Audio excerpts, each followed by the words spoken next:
After 70, there are many traditional sayings that offer wisdom for the elderly. One of these is, "There are 3 things you shouldn't send, or disaster will follow."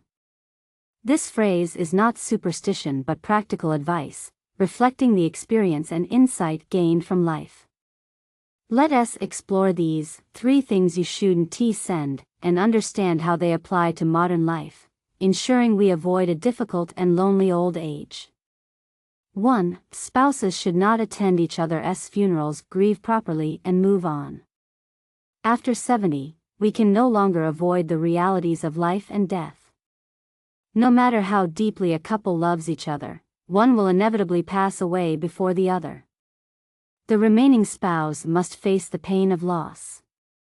According to traditional wisdom, however, it is best not to attend the funeral of one's spouse. There are several reasons for this. First, the emotional toll of attending a funeral can be overwhelming for an elderly person, potentially causing a mental breakdown or even fainting due to grief. This creates additional burdens for the family members organizing the funeral. Second, attending a funeral is an act of filial piety traditionally performed by the children. The elderly should leave this responsibility to their children, ensuring that the younger generation fulfills their duties and expresses their love and respect for the deceased. Third, respecting cultural customs can bring peace of mind. In many regions, there is a belief that spouses attending each other's funerals is bad luck, creating unnecessary emotional burdens for the family. While this may seem superstitious, the key is avoiding unnecessary heartache and guilt. The phrase, "grieve, but move on," is central here. Once a loved one has passed, excessive mourning won't bring them back, and continuing to dwell on it can harm the surviving spouse's well-being. Some elderly people even contemplate extreme actions like following their spouse in death, which is highly detrimental and can bring shame and suffering to their children. Letting go of grief and embracing the changes in the family dynamic helps both the elderly and their children move forward. For those who have lost a spouse, visiting the grave is also discouraged for similar reasons. The trip may be physically demanding, and being reminded of the loss can trigger sadness. 2. Don't give money to siblings. Family ties change over time. In youth, we often hear complaints about money-draining siblings, where one spouse works hard but sends their earnings to help siblings, often leading to resentment. This dynamic can also exist among elderly siblings, especially when financial assistance is requested due to hard times. The reality is that after the death of parents, siblings become more like distant relatives. Without the central figure of the parents, many siblings drift apart, sometimes quarreling over inheritance or who spent more on caring for their parents. After 70, it's common for siblings to live in different cities and see each other rarely, making the relationship even more distant.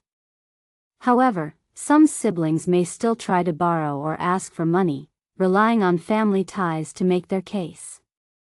While it's natural to feel sympathy for a struggling sibling, it's important to remember that each person's life circumstances are largely shaped by their own decisions and efforts.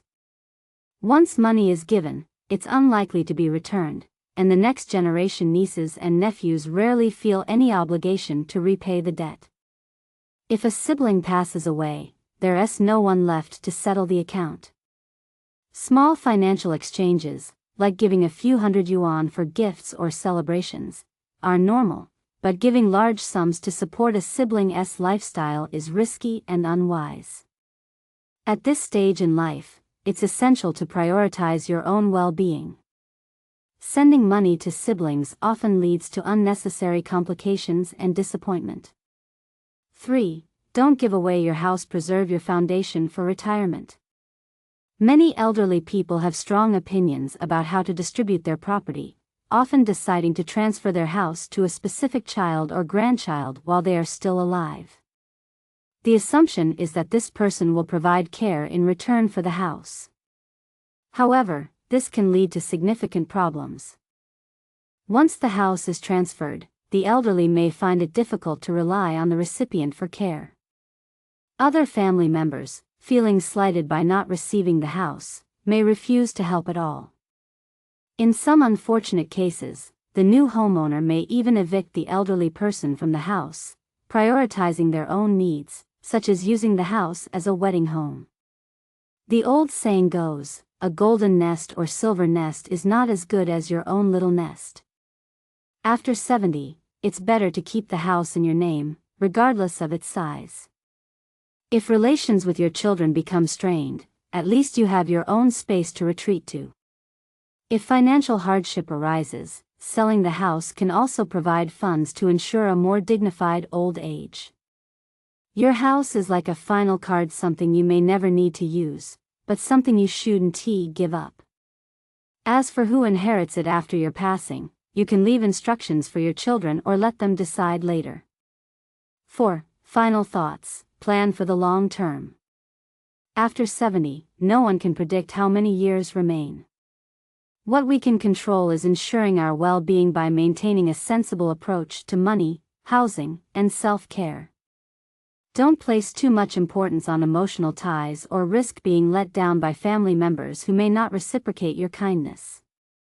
As long as you are mobile, strive to take care of yourself, and if the time comes when you can't, having financial resources will ease the burden on you and your family. Ultimately, the goal is to live a healthy, independent life, ensuring peace of mind for both you and your children. May all elderly people enjoy a happy and well-supported old age.